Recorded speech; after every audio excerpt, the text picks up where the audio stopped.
안녕하세요. 법과 정치 가르치는 황승민입니다. 뉴 탐스러운 법과 정치 우리 재학생 1, 2학년 학생들을 위한 강좌입니다.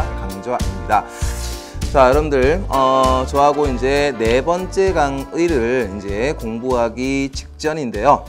이 네 번째 강의는 우리 사회계약론을 하는 건데 그 전에 우리가 세 번째 강에서 했던 거 OX로 개념 정리를 하셔야 되겠죠? 됐습니까? 그거 하고 그 다음에 본론으로 들어가 볼게요. 자, 3강 복습 OX 퀴즈입니다. 자, 아테네의 모든 시민은 정치에 참여할 수 있다. 여기서요. 이 모든 시민이라 하면 누굴 얘기하죠? 자, 이렇게 됩니다. 성인 남성 중 자유민이죠. 그래서 이 자유로운 신분을 가지고 있는 성인 남성을 얘기한다. 그래서 거기에 여자, 노예, 외국인은 이미 시민의 자격이 없는 것이죠. 그러므로 모든 시민은 정치에 참여한다라는 말은 맞는 말이죠. 그래서 O 하시면 되고요. 그 다음에 2번. 공직자는 해당 직무에 가장 적합한 자를 선출한다. 그러면 이 공직자의 뭐 평의회 같은데 해당 직무에 가장 적합한 자를 선출한다 그러면 그 개개인의 스펙을, 개개인의 프로필을 반영한다는 얘기 아닙니까? 그렇게 하는 게 아니고 추첨제 또는 윤번제 돌아가면서 하는 그런 식으로 이제 하는 거죠. 그러므로 이 2번은 잘못된 것이고 3번. 도편 추방은 정적 제거의 수단으로 악용된다. 그래서 이 도편 추방제는 지금의 국민 소환이라든가 탄핵 심판 뭐 이런 것들과 유사한 제도적 장치이기는 한데 그 당시에 이 정치적 라이벌 구도에 있는 사람을 제거 그리고 추방하기 위한 제도로 어떻게 악용되기도 했었다는 거죠. 그러므로 중우의 문제가 있었다. 중우. 그 다음에 24번. 그래서 이거는 O 하시면 되고요. 24번. 도편 추방은 다수의 행포와 같은 다수결의 패단, 중우정치의 패단을 낳기도 하겠죠? O 하시면 되고요. 25번. 시민혁명은 개인주의와 자유주의의 사상의 토대가 되었다. 시민혁명은요, 이겁니다. 국가 권력에 의한 불합리한 간섭과 같은 그러한 경우를 이제 없애자는 거 아닙니까? 그래서 이 시민혁명을 let it be라는 걸 강조하는 거죠. 그래서 나 좀 제발 간섭하지 말고 내비도라고 하는 개념이다. 그래서 시민혁명은 개인과 그 개개인의 자유를 추구함이 목적이었다라고 생각하시면 되겠죠. 그래서 O 하시면 되고요. 26번. 시민혁명은 삶의 질의 향상, 즉 복지 혜택의 확대를 주장했다. 여러분들 시민혁명이라 하면 복지와 무관합니다. 이 복지라고 하는 건 뭐냐? 현대 정치, 현대 사회의 기본적인 특징이죠. 그래서 이거는 잘못됐죠. X. 27번. 영국의 명예혁명의 결과 입헌군주의 기틀을 마련하였다. 맞죠? O고요. 그리고 이 영국의 명예혁명이라고 하는 건 이거는 의회 중심의 정치를 통해서 무엇이냐면 이 군주의 막강한 군주의 권한을 이제 줄여나가기 위함이죠. 그래서 지금 현재 입헌군주제, 군주가 존재를 하되 무엇입니까? 헌법으로서 군주의 권한을 약화시키는 거죠. 그래서 지금 현재 영국, 지금 현재의 일본은 어떤 명목상의 국가의 원수로서의 포지션을 가지고 있는 것이죠. 됐습니까? 자, 이렇게 되고. 자, 그래서 이거는 맞고 28번 시민혁명의 결과 보통선거 확립된다? 아니죠. 시민혁명의 결과 뭐냐? 이 제3신분 중 평민, 제3신분 중 상공업에 종사하는 부르주아 중심의 체제가 만들어지다 보니 이 제3신분 중에서도 노동자, 농민, 어떤 여성 이런 사람들은 어떤 선거권을 갖지 못하다 보니 이후에 1838년 차티스트 운동, 참정권 확대 운동, 선거권 확대 운동이라는 게 오히려 발생하게 됐죠. 그러므로 잘못된 거죠. X. 29번. 직접민주주의 요소에는 국민투표, 국민소환, 선거 등이 있다. 이런 것들 걸려드시면 안 됩니다. 그래서 29번은 이 선거 빠지고요. 국민반환, 그리고 주민투표, 주민소환, 주민반환, 조례개표 청구권 이런 게 있다고 했죠. 그래서 29번은 틀리고.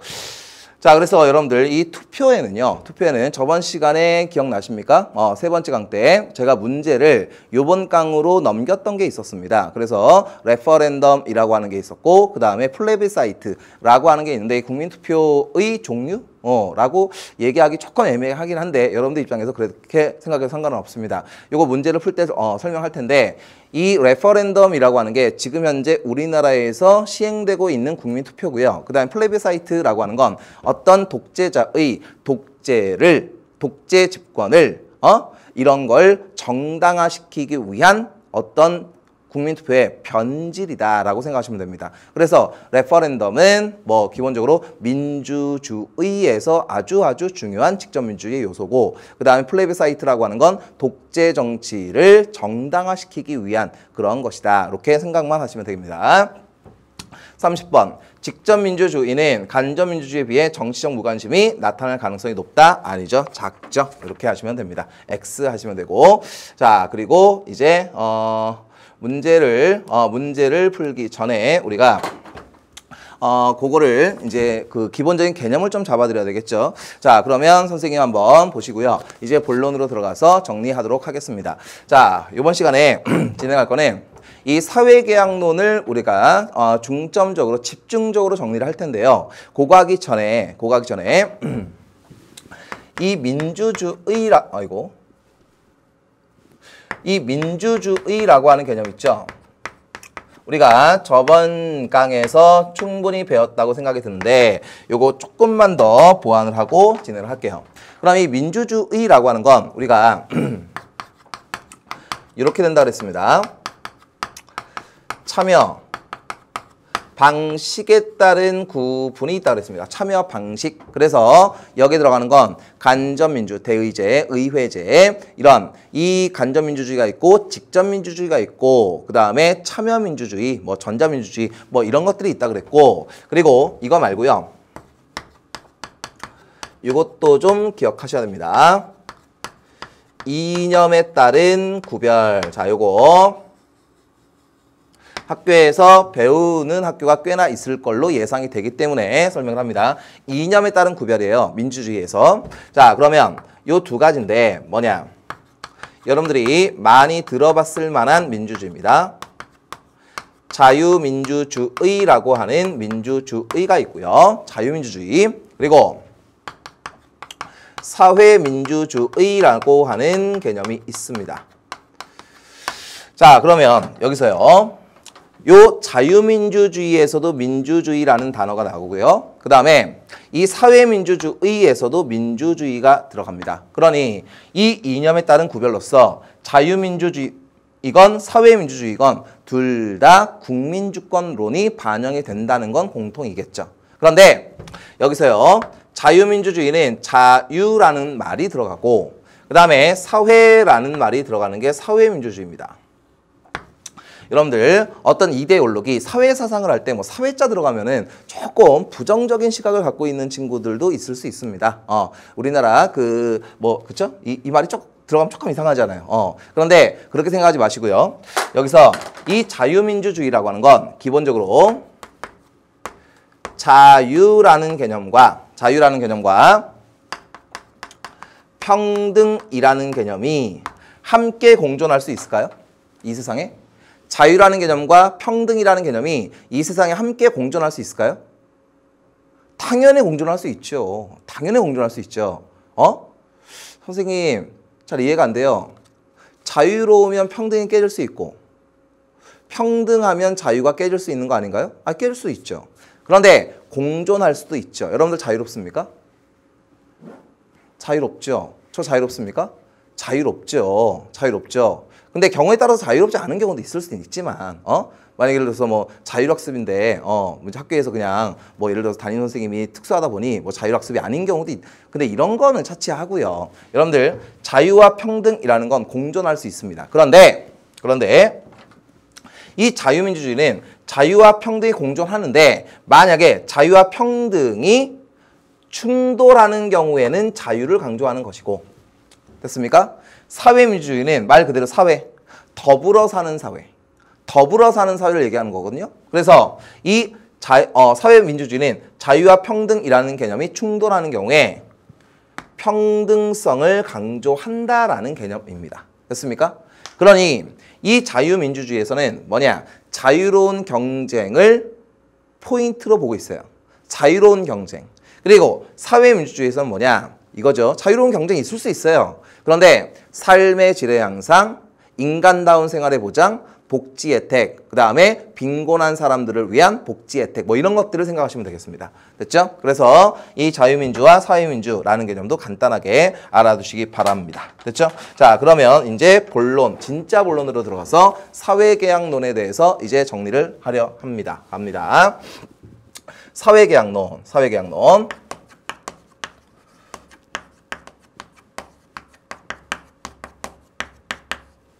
자, 그러면 이 사회계약설이라고 하는 사회계약론이라고 하는 말이 무엇인지를 한번 직역을 한번 해볼게요. 제가 하는 대로 가보세요. 사회라는 말이 있어요. 사회. 그럼 이 사회라는 말은 국가라는 말로 바꿔 쓸 수 있고요. 법이라는 말로 바꿔 쓸 수 있고 제도라는 말로 바꿔 쓸 수가 있는 거예요. 됐습니까? 그 다음 계약이라는 게 있습니다. 컨트랙트죠. 이 계약이라는 말은 합의, 동의, 약속 이라는 말로 바꿔 쓸 수가 있습니다. 됐습니까? 그러면 보세요. 이 사회계약설이라고 하는 말은 사회가 계약하는 것이냐라는 게 아니고요. 사회라고 하는 건 목적으로 해석하시면 됩니다. 사회계약설은 사회를 계약을 통해 만든다라는 것입니다. 됐습니까? 사회계약설이라고 하는 건 사회를 계약을 통해서 만든다라는 뜻이에요. 됐습니까? 그러면 보십시오. 자, A라는 사람이 있어요. 그 다음에 B라는 사람이 있어. C라는 사람, D라는 사람이 있을 때 이 A에서부터 B, C, D까지 서로 간에 뭐랍니까? 합의를 합니다. 합의. 그리고 계약을 체결합니다. 그래서 이 사회계약설이라고 하는 말은 말 그대로 A에서부터 B, C, D의 합의와 계약을 통해서 무엇을 만든다? 사회를 만들고 제도를 만들고 법을 만들고 국가를 만든다라고 하는 개념이에요. 됐습니까? 그러면 이 합의와 계약을 통해서 사회, 국가라는 걸 구성하는 거예요. 됐습니까? 구성하는 거예요. 그러면 이 A, B, C, D는요. 왜 합의와 계약과 약속과 동의를 했을까요? 막 국가를 너무 만들고 싶어서? 난 국가 없이 못 살아. 이런 개념이라서? 절대 아닙니다. 절대 아니고요. 뭐냐? A는 A를 위해, B는 B를 위해, C는 C를 위해, D는 D를 위해. 다시 얘기해서 개개인은 그 개개인을 위해서 합의와 약속과 계약을 하는 거예요. 알겠습니까? 그래서 이 사회계약설이라고 하는 건 개인의 가치와 사회 또는 국가라는 가치 중에서 무엇을 우월하게 생각하는 개념일까요? 개인이라고 하는 개념을 우월하게 생각하는 개념입니다. 그렇습니까? 그래서 여러분들 아주 쉬운 문제인데 여러분들이 틀리는 주제가 이거거든요. 사회계약설이니까 사회자가 들어가니 사회가 중요하구나 라고 생각하시면 안 됩니다. 됐습니까? 개인과 사회 중에서 개인을 강조하는 거예요. 됐습니까? 그러므로 이 사회계약설이라고 하는 건 개인의 가치를 중시한다. 개인주의입니다. 됐습니까? 개인주의예요. 됐죠? 그리고 개인의 가치를 강조하니 자유주의의 가치입니다. 개인주의, 자유주의의 가치입니다. 됐죠? 자, 그러면 여기 보세요.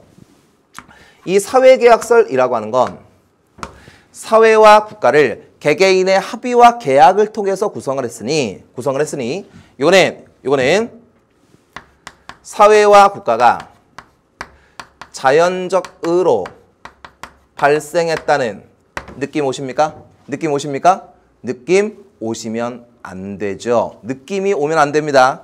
자연 발생적으로 구성되는 게 아닙니다. 절대 아닙니다. 이거는 인위적으로 구성이 되고 의도적으로 뭡니까? 사회와 국가라고 하는 것을 형성시키는 것이다. 요거 꼭 기억하십시오. 인위적, 의도적으로 구성을 하는 것이다. 이게 사회계약설입니다. 됐죠? 여러분들 마르크스라는 할아버지 아십니까? 마르크스? 칼 마르크스. 근데 이 뭐 굉장한 석학이시죠, 실제로. 근데 이 칼 마르크스 선생께서는 뭐냐? 계급 착취를 위한 하나의 수단으로 생각을 했거든요, 국가는. 학교에서 이런 것들 배우는 학교도 분명히 있을 겁니다. 뭐 계급설 해가지고 국가 형성은 계급과 계급 상호 간의 착취를 위한 어떤 수단으로서 만들어진 것이다 라고 하는 게 계급설입니다. 이건 칼 마르크스의 주장이에요. 그런데 이 사회계약설이라고 하는 건 무엇이냐? 개인의 합의와 계약을 통해서 사회의 국가를 만든다. 이거는 자연 발생적이 아니다. 인위적, 의도적으로 형성된다. 됐습니까? 참고로 여러분들 국가라고 하는 말을 한자로 한번 써보십시오. 써보세요. 책에다가. 썼습니까? 나라 국자에다 집가자입니다. 선생님은 쓰지 않겠습니다. 못 써서 안 쓰는 거예요. 라고 생각합시다. 그러면 이 국가라고 하는 개념은 나라 국자에다 집가자거든요. 지금 말이 좀 이상하죠? 국가라는 개념이. 나라국의 집가자. 이거는 가족이 발전해서 국가가 되는 것이다 라는 개념이에요. 이거는 유학에서 기본적으로 생각합니다. 유학, 유교 이런 개념인데 여기서 이 사회계약설이라고 하는 건 이렇게 됩니다. 자, 그리고 이 사회계약설은 기본적으로 개인의 가치, 자유의 가치를 굉장히 같이 강조를 하고 있기 때문에 뭐냐? 사회계약설에서는 기본적으로 국가의 역할이 소극적으로 이루어지길 바랍니다. 소극적으로. 됐죠? 소극적으로. 그러면 국가의 역할은 개인의 자유와 개인의 권리를 보장함에 있다라고 생각을 하셔야 됩니다. 됐습니까? 다시 한번 국가라고 하는 개념은 소극적인 부분에 하나고 그 다음에 개개인의 자유와 권리를 보장함에 목적이 있다. 됐습니까? 그럼 국가는 그 자체가 목적이다라고 하는 개념은 여기서 이룰 수가 없는 거죠. 국가라고 하는 건 개인의 권리 보장을 위해 존재하는 것이다. 그래서 이 사회계약설에 의하면 이 국가라고 하는 건 뭐냐? 필요하다고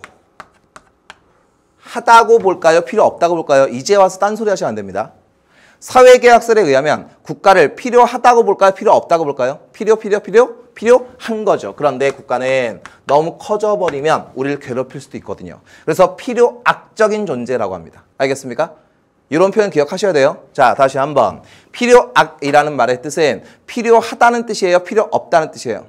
필요하다는 뜻인데 자칫 잘못하면 우리를 괴롭힐 수도 있다라고 보는 관점이에요. 알겠습니까?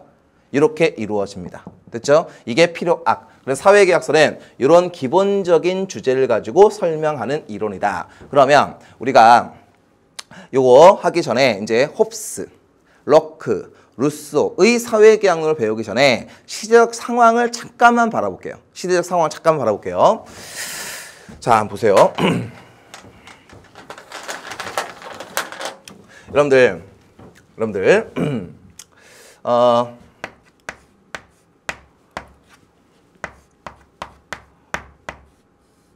자, 중세 시대가 있어요. 중세. 그리고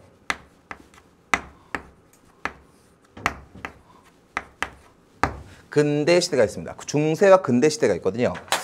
자, 그러면 우리가 슬쩍슬쩍 선생님이 얘기한 적은 있어요. 이 중세 시대의 특징은 뭐라 그랬습니까? 신이 중심이 된 세상입니다. 알겠습니까? 신이 중심이 된 사회. 이게 중세 사회입니다. 그리고 근대 사회는 뭐가 중심이 된 사회냐? 이거는 인간이 중심이 된 사회입니다. 선생님, 서양에 제가 뭐 독일, 프랑스에 제가 좀 살아봤는데요. 거기는요, 신을 존경하고 항상 신 안에서 살려고 노력하던데요. 맞습니다. 그런데 뭐냐? 자, 그들은요, 종교가 거의 대부분 있거든요. 그렇다고 신 중심이 아니에요. 이 인간 스스로에 대한 자신감으로 똘똘 뭉쳐진 사회가 유럽 사회예요. 그러니까 이 근대사회가 인간 중심이라고 해서 신을 뭐 무시하거나 신을 부정하거나 그렇다는 뜻이 아니라 인간 스스로에 대한 자신감이 생겨났다라는 시대예요. 근데 이 중세는 그것보다 신이 좀 더 이 사회를 중심적으로 바라보고 있는 관점이란 얘기죠. 그런데 이 중세에서요, 근대로 넘어갈 때 무슨 일이 있었는지 잠깐 볼게요.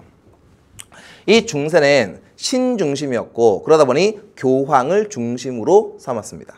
그런데 여러 가지 사건 등등을 통해서 왕권을 중심으로 해서 시대가 옮아가거든요. 절대 왕정기가 있었고 그리고 이 중세에서 근대로 넘어가는 시점에 또 무슨 일이 있었느냐? 르네상스라는 일이 있었어요.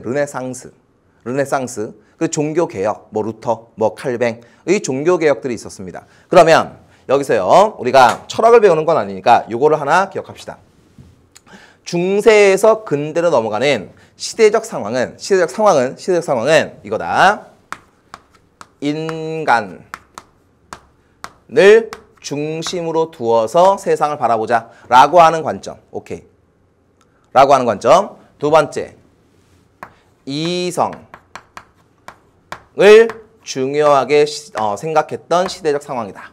알겠습니까? 그러므로 이렇게 그냥 외우시면 되겠죠. 중세에서 근대로 넘어가는 그 상황은 인간의 이성에 대한 자신감으로 똘똘 뭉쳐진 시대적 상황이었다라고 생각하시면 됩니다. 알겠습니까? 이성이에요. 이성 이렇게 생각하시면 됩니다.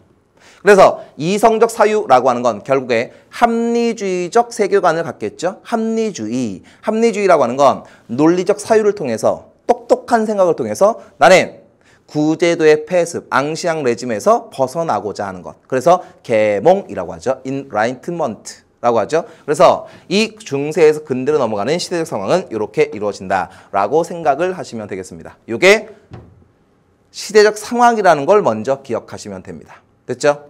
자, 이제 사회계약설 여기까지 설명했고 이제부터 홉스로 넘어가서 홉스, 그 다음에 로크, 그리고 루소에 대해서 설명을 하겠습니다. 됐죠? 자, 토마스 홉스 할아버지입니다. 토마스 홉스예요. 그러면 이 홉스 할아버지는 사회계약론학자예요. 사회계약론. 그런데 이 홉스는 인간의 본성을 악하다라고 바라보는 관점이거든요. 성악설입니다. 그래서 이 동양의 순자 할아버지와 유사하게 바라봅니다. 순자. 이 홉스가 그렇게 되고요. 그리고 또 누가 있느냐? 존 로크 할아버지가 있어요. 존 로크. 그러면 이 존 로크라는 학자께서는 무엇이라고 주장을 했던 분이시냐 하면은 이분은 우리의 타고남은 하얀 종이와 같이 타고난다라고 하는 관점입니다. 됐습니까? 여러분들이 쓰는 백자, 요거 한자 무슨 백자겠습니까? 백백자 아닐 거 아닙니까? 흰백자. 우리는 하얀 종이와 같은 A4 용지와 같은 그러한 상태를 타고난다라고 생각하시면 됩니다. 자, 그리고 또 누구냐? 자크 또 누가 있습니까? 요게 있죠. 루소 할아버지가 있습니다. 자, 요 세 분입니다. 그런데 이 루소 할아버지께서는 뭐라고 주장하시느냐? 인간의 본성은 선하다라고 보는 관점입니다. 됐습니까? 이런 것들은 암기를 좀 하셔야 되겠죠. 그래서 성악설, 백지설, 성선설입니다. 그런데 이 홉스 할아버지는 악하다라고 보기 때문에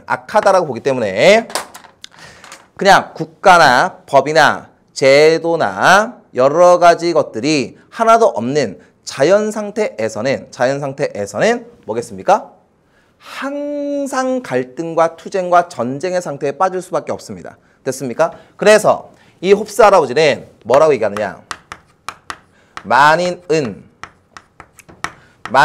대해서 항상 투쟁 상태에 빠져 있고 그 다음에 갈등 상태에 빠져 있다라고 주장합니다. 됐습니까? 다시 한번 홉스는 만인의 만인에 대한 투쟁 상태를 전제로 깔아서 설명합니다.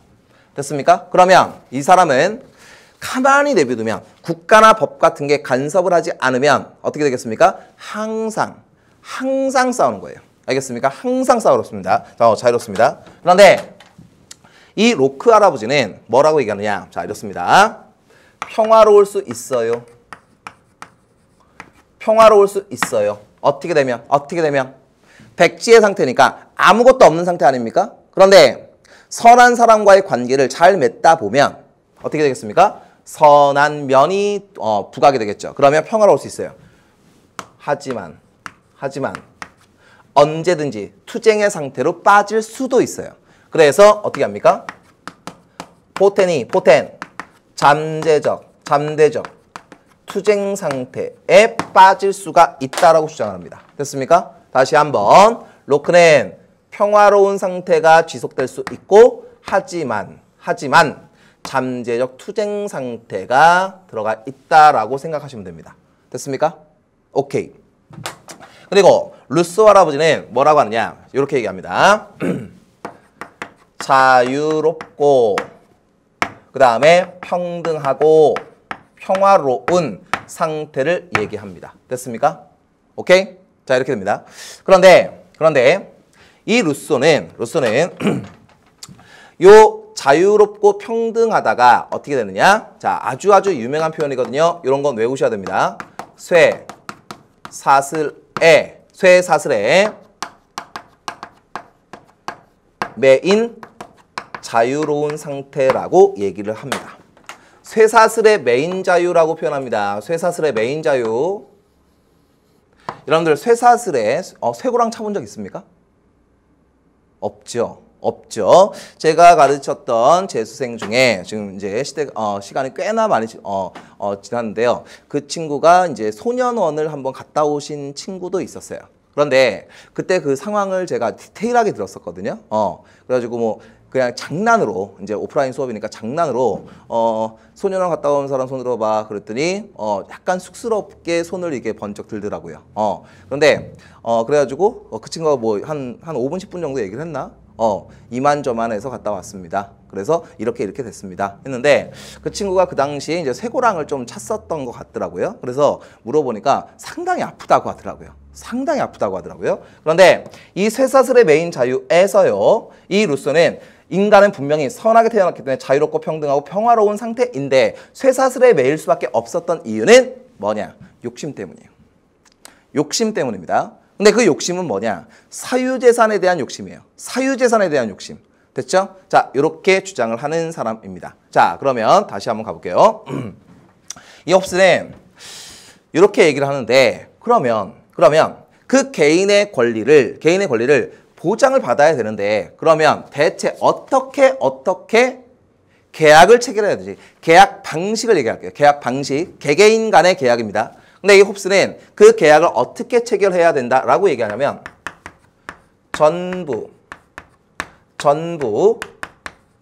양도해야 한다라고 주장합니다. 전부 양도예요. 됐습니까? 전부 양도. 여기서 이 전부라고 하는 말은 다, 전체라는 뜻이에요. 그러면 전체를 싹 다 양도해야 된다라고 얘기합니다. 됐습니까? 그러면 이 전부 양도를 하는데 그 양도된 권리는 누구한테 양도가 되느냐? 리바이어던. 그러니까 뭐냐? 전제군주, 절대군주, 절대적 존재인 왕에게 넘겨야 한다라고 주장을 합니다. 뭔가 좀 이상하죠? 뭔가 좀 이상합니다. 자, 그리고 이 로크는 뭐라고 하느냐? 일부 신탁을 합니다. 일부 신탁, 일부 양도라고 해도 돼요. 그 다음에 일부 위임이라고 해도 됩니다. 자, 여기서는요. 일부 신탁입니다. 일부. 그리고 이 루소는 나에게 있는 권리, 여러분들 태어날 때부터 있는 권리는 하늘이 준 권리라서 천부인권 자연권이라고 하죠. 그러면 이 자연권이라고 하는 건 루소는 양도 할 수 없다라고 주장을 합니다. 됐습니까? 절대 양도가 안 된다. 자, 이렇게 됩니다. 자, 그러면 이 홉스는요, 전부 양도이기 때문에 양도를 하고 나면 그 다음번에 권리가 존재하지 않는 겁니다. 자, 그러면 이 전부 양도는 누구한테 한다고요? 누구한테 한다고요? 왕에게 합니다. 왕에게 합니다. 왕에게. 그리고 일부 신탁 양도라고 하는 건 이거는 대표에게 합니다. 대표예요, 대표. 자, 그러면 홉스는 전부 양도 왕에게 하니까 뭡니까? 여기는 전제, 군주제를 주장하는 사람이에요. 전제군주제. 그러면 이 전제군주제라고 하는 말에 똑같은 말은 뭐겠습니까? 절대군주제를 얘기하겠죠? 됐습니까? 그러면 여러분들 국가, 나라, 국가를 구성하는 데에는 땅이 있어야 돼요. 그래서 우리나라의 땅은 한반도와 부속 도서거든요. 한반도 전체입니다. 그래서 헌법상으로는 북한을 인정하지 않는다라고 주장하시는 분들도 계십니다. 됐죠? 그래서 학계에 논란이 있으니까. 그리고 사람 있어야 되겠죠, 국민? 그 다음에 주권, 뭐냐? 주인된 권한, 주인된 권리가 있어야 되는 거죠. 그런데 이 군주라고 하는 건 절대적인 존재로서 뭐냐? 군주에게 나라를 다스릴 수 있는 권한인 주권이 있다라고 주장을 합니다. 됐습니까? 군주 주권입니다. 군주 주권. 자, 그럼 로크는 뭐라고 얘기하느냐? 자, 이렇게 얘기합니다. 일부 신탁 양도라는 거거든요. 그러면 잘 보세요. 선거를 통하여 어떻게 됩니까? 대표를 선출함을 강조합니다. 자, 여기 보세요. 선거를 통하여 대표를 선출합니다. 그럼 선출된 대표에게 나에게 있는 권리를 주는 겁니다. 됐습니까? 자, 보세요. 여러분들 자연 상태에서는요, 어떻게 될까요, 대체? 자연 상태라고 하는 건 원초적 상태라고 표현하거든요. 원초적 상태. 여러분들 이 원초적 상태라고 하는 건 뭐냐? 이 롤즈라는 사람은 이 무지의 장막의 상태라고 얘기합니다. 서로 간에 관심이 없어요, 롤즈는. 그런데 이 홉스라는 사람은 뭐라고 얘기하느냐? 이렇게 하거든요. 만인에 대한 투쟁 상태로서 항상 누구를 괴롭히려 합니다. 악하니까. 자연 상태는요, 여기는 투쟁과 갈등 상태의 반복이에요. 됐습니까? 그리고 이 자연 상태에선 나의 권리가 침해되었을 때 개인적으로 그 자연권을 집행하려 하겠죠. 그러면 완전히 상황이 이상해지는 거예요. 그래서 이 로크는 뭐라고 하느냐? 대표를 선출해서 나에게 있는 권리 중 처벌권, 누군가를 괴롭혔을 때 그 괴롭힌 사람을 처벌할 수 있는 권리를 넘겨주자라고 얘기하는 겁니다. 됐습니까? 대표 선출하는 거예요. 대표 선출. 그래서 대표 선출해서 어떻게 하느냐? 자, 입법권을 줍니다. 입법권이에요. 됐습니까? 입법권. 그리고 입법권에 의해서 어떻게 되느냐? 그 다음번에 처벌권, 집행권이 부여가 됩니다. 됐습니까? 자, 그러면 요 로크는 요 입법권을 통해서 집행이 이루어지니 당연히 이 로크 할아버지의 주장은 입법권의 우위겠습니까? 집행권의 우위겠습니까? 입법권의 우위라고 얘기를 한 거예요. 됐습니까? 자, 이렇게 됩니다. 그래서 이 로크는 뭐라고 얘기하느냐? 이제 이렇게 얘기합니다. 여기는 국민 주권을 강조합니다. 우리가 뽑은 거예요. 국민주권. 됐죠? 국민주권. 됐죠? 그리고 여기는 민주주의입니다. 똑같죠? 민주주의인데 이거는 대표를 선출해서 뽑는 거니까 간접민주입니다. 간접민주. 됐습니까? 그래서 여기는 뭐냐? 여기는 군주의 존재를 인정합니다. 군주의 존재를 인정합니다. 그런데 이 군주의 권한을 뭘로써? 헌법으로서 제한을 가하길 주장합니다. 됐죠? 입헌군주, 여기는 군주주권, 절대 군주예요. 달라요. 됐죠? 또 여기서 또 이상한 소리 하시면 안 됩니다. 홉스는 아하, 왕의 권한은 너무너무 강력해. 왕권은 신이 부여한 거야 라고 생각하시면 절대 안 됩니다. 여러분들, 홉스는 그럼 왕의 권한은 대체 누가 준 겁니까? 누가 준 거예요? 누가 준 거예요? 오호, 개개인의 합의와 약속과 계약을 통해 준 거라니까요. 그러니 이 홉스는 왕의 권한은 줄 숫자. 자, 왕권은 무슨 수설이겠습니까? 국민, 백성이 준 거 아닙니까? 그러니까 이거는 민수설이라고 얘기합니다. 알겠습니까? 왕권 민수설이에요. 이 왕권 신설은 뭐냐? 보댕이라는 사람이 주장을 한 거죠. 됐습니까? 그래서 여러분들 잘못되게 암기하는 친구도 있어요. 아, 왕권 신설은 군주주권은 똑같아 라고 생각하시면 안 됩니다. 여기 홉스는 왕권 민수설에 근거한 군주주권이다 라고 하는 거 생각하셔야 됩니다. 됐죠? 자, 이렇게 이루어집니다. 자, 그래서 로크는 이렇게 이루어지고, 그래서 이 로크는 특히 이 부르주아로부터 아주 강력한 지지를 받았던 사람이거든요. 왜? 생명과 자유와 재산이라고 하는 가치를 굉장히 강조합니다. 생명, 자유, 재산.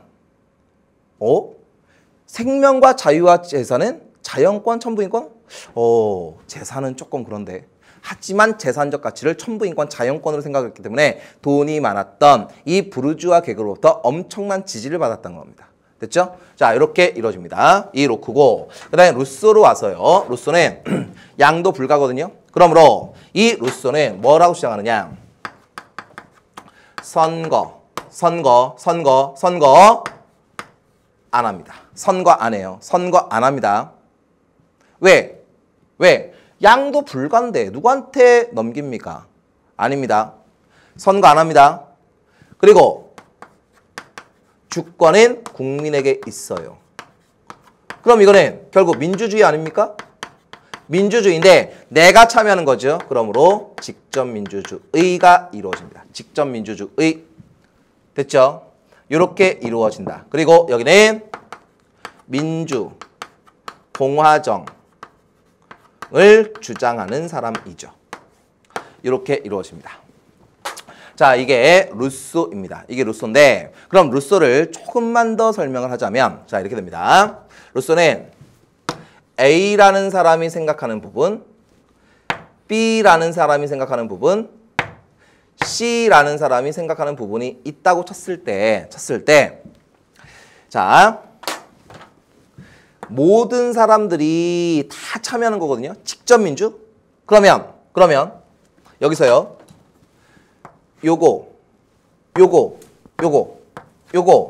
요거는 다 뭐냐? 개인들의 개별적 의지입니다. 개별의지예요. 개별의지. 그러면 정치를 할 때 개별의지로서 정치하면 되겠습니까? 그럼 합의 못하는 사람이 있죠. 화가 나죠. 그래서 어떻게 하느냐. 이 개별의지를 다 한데 모읍니다. 한데 다 모아서 모든 사람들이 합의할 수 있는 부분 있죠. 요 부분으로서 정치를 해야 됩니다. 이 부분을 뭐라고 할까요?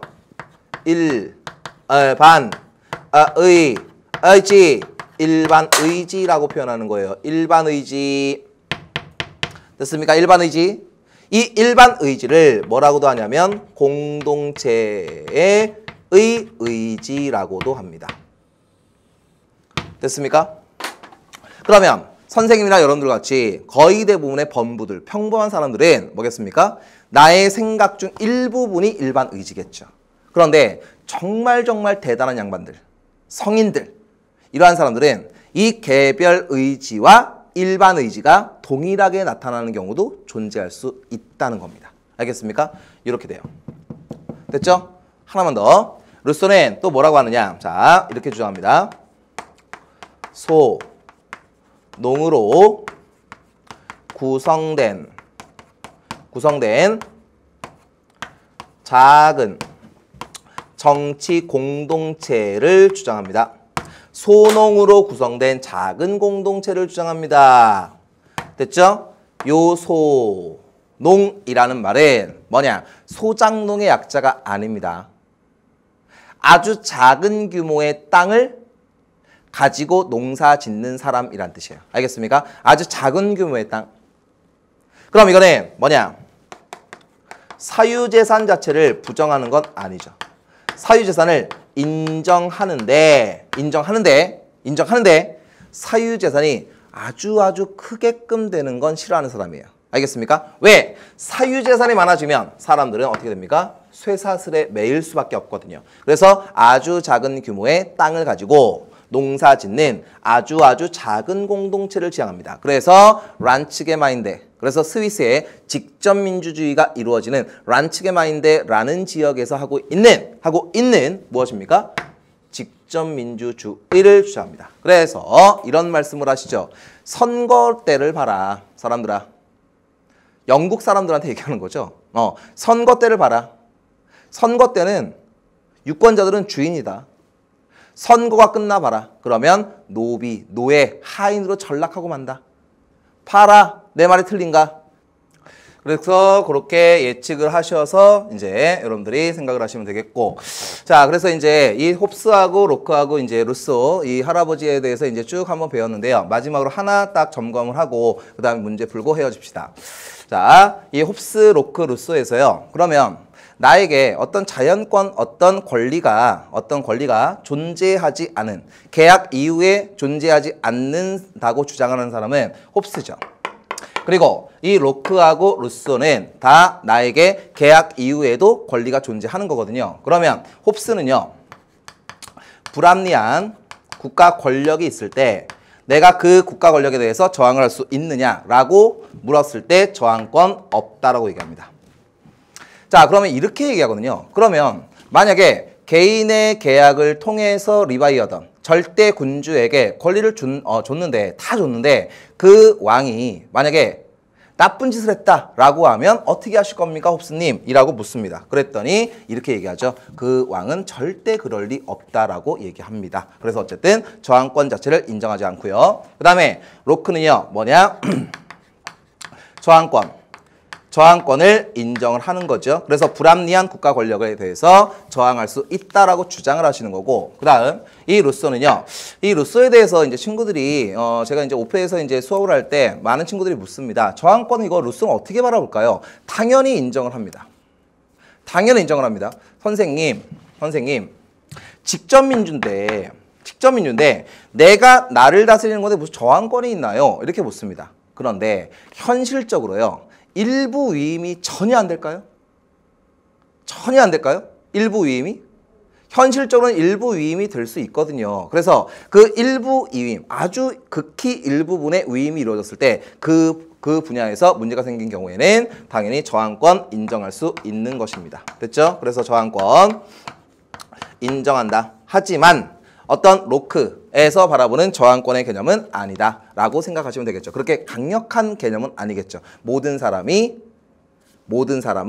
그리고 내가 나를 다스리는 형태이므로 이렇게 생각하시면 되겠습니다. 됐죠? 그래서 홉스하고 로크, 루소 이 사회계약론을 정리 한번 해보았습니다. 됐죠? 자, 그래서 그렇게 생각하시면 되겠고요. 네, 절로 한번 이동해서 다시 한번 보겠습니다. 자, 스스로 문제 풀기. 자, 25쪽에 있는 문제입니다. 자, 한번 가볼게요. 자, 주권은 군주에게 있다고 보는가? yes. 이니까 A는 홉스겠죠? 그 다음, 아니오니까 로크, 루소 또는 루소, 로크겠죠? 그리고 직접민주주의를 이상적 정치 형태로 보는가? 요 C가 뭐겠습니까? 루소. 그럼 B는 로크가 되겠죠? 홉, 로루 이렇게 이루어집니다. 기억.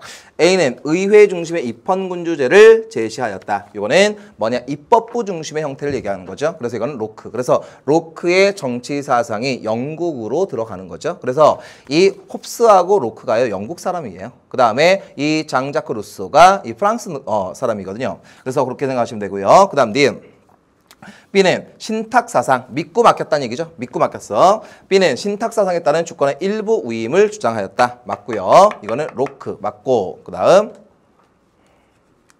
C는 사회 구성원의 의사가 대표될 수 없다라고 보았기 때문에 C는 루소는 직접 민주제를 얘기했고 그 다음 real A, B, C 모두 국가를 인위적인 산물이며 수단적 존재 뭐냐 국가라는 수단을 통해서 개인의 권리, 자유를 보장함이 국가의 목적이다 라고 얘기합니다. 그래서 답은 니디리 가시면 되겠습니다. 다음 문제 한번 볼게요.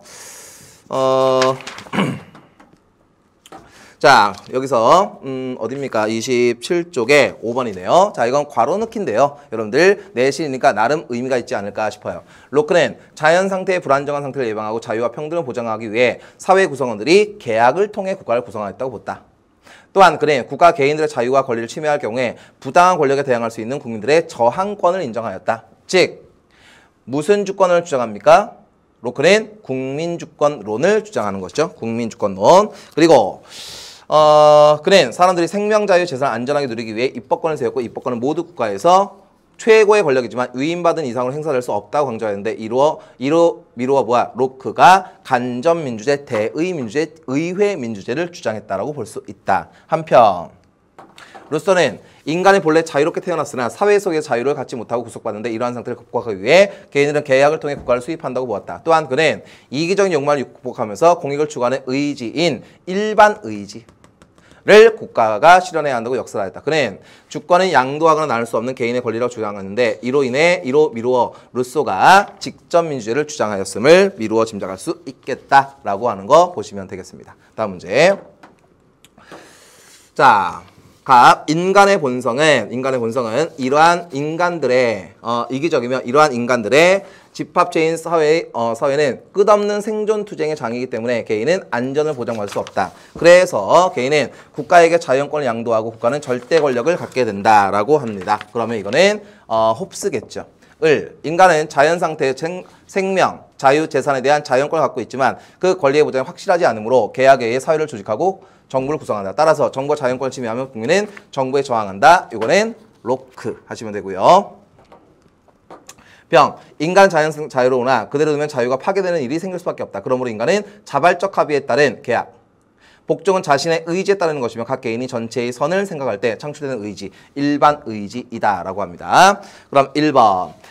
갑은 통치권이 신으로부터 유리한다? 아닙니다. 국민으로부터. 인민으로부터. 2번. 갑은 인간의 본성이 선천적으로 악하다고 보았죠. 틀리고. 3번. 을은 국가 권력을 제한하는 삼권 분립 아닙니다. 입법권과 집행권인 이권 분립. 몽테스키에가 삼권 분립을 강조하고요. 다음. 4번. 을은 자연권의 양도 불가에 기초한 사회계약을 주장하였다. 을은 로크거든요. 그래서 일부 위임, 일부 신탁, 일부 양도를 주장하죠. 그래서 틀리고. 5번. 루소는 국가가 국민들의 직접적인 의사에 따라 운영되어야 한다고 보았다. 맞죠. 자, 이렇게 하시면 됩니다. 답은 5번.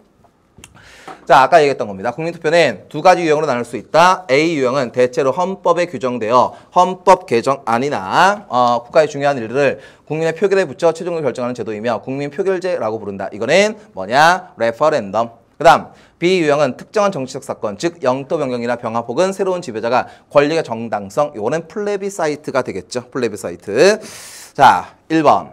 A는 B보다 형식적 법칙이 양육된다. 이거는 B겠죠. 2번. B는 A와 달리 직접민주제도에 해당한다. 여기는 뭐냐? 다 직접제도, 직접민주죠. 투표니까. 3번. B는 A에 비해서 제도화 정도가 높아 독재를 억제한다. 독재가 더 가능한 거죠. 틀리고. 우리 헌법에 A는 명시되어 있으나 B는 명시되어 있지 않다. 그래서 아까 얘기했듯이 우리나라는 레퍼런덤을 한다 그랬죠. 그래서 4번이 답이고 5번 우리 헌법에 공론 분열의 중대 사안에 대해서는 A나 B를 필수적으로 거치도록 한다. B는 되지 않는다고 얘기했습니다. 되시겠죠? 자, 이렇게 보시면 되겠고 그 다음 이제 오늘 배웠던 거 간단하게 볼게요. 홉스, 로크, 루소. 본성과 계약 방식과 민주주의 주권의 소재, 저항권에 대해서 여러분들이 이런 식으로 정리할 수 있어야 됩니다. 되시겠죠? 이렇게 하셔야 됩니다. 꼭 정리하셔야 되고요. 한번 보십시오. 그래서 제가 이런저런 얘기를 좀 많이 해드렸는데 여러분들 이걸 가지고 반대 사회계약론을 철저하게 정리하셔야 됩니다. 되시겠죠? 여러분들 자신감 갖고 복습하시고요. 다음 시간에 다시 뵙도록 하겠습니다. 수고하셨습니다.